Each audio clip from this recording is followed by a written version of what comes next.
Imagine நீங்கள் ஒரு marriage ஃபங்க்ஷனுக்கு ஒரு கேட்ரிங்கை புக் பண்ணுறீங்க. அந்த கேட்ரிங்காரங்கிட்ட நீங்கள் சொல்கிறீங்க 100 பேர் தான் வருவாங்கன்னு.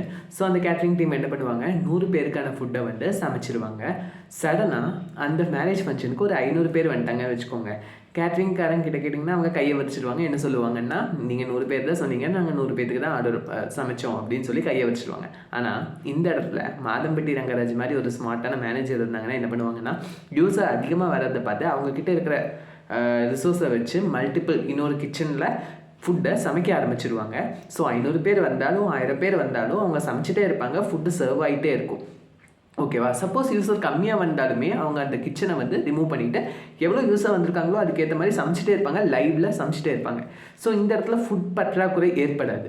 அதே மாதிரி தான் ஆப்லேயுமே இப்போது ஒரு 100 யூஸர் வர ஆப்பில் திடீர்னு ஒரு 1 lakh யூசர்ஸ் வந்துட்டாங்க வச்சுக்கோங்க, ஆப் வந்து கிராஷ் ஆகும். ஸோ இதை ஹேண்டில் பண்ண ஒரு மேனேஜர் வேணும் இல்லையா?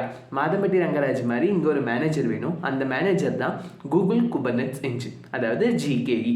அது என்ன பண்ணுன்னா, யூசர் எவ்வளோ வராங்கன்னு பொறுத்து டாக்கர் இமேஜை வந்து மல்டிபிள் காப்பீஸ் க்ரியேட் பண்ணும். இப்போ நிறைய யூசர் வந்துட்டாங்கன்னா மல்டிபிள் காப்பீஸ் டாக்கர் இமேஜை க்ரியேட் பண்ணும்.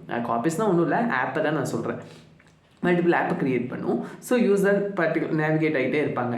இதே யூசர் கம்மி ஆகிட்டாங்கன்னா ஆட்டோமேட்டிக்காக மேனேஜ் பண்ணி கம்மியான காப்பீஸ் தான் க்ரியேட் பண்ணி வச்சுக்கும். இதை தான் நம்ம கூகுள் குபர்நெட்ஸ் என்ஜின்னு சொல்லுவோம். Follow for more. Thank you. By.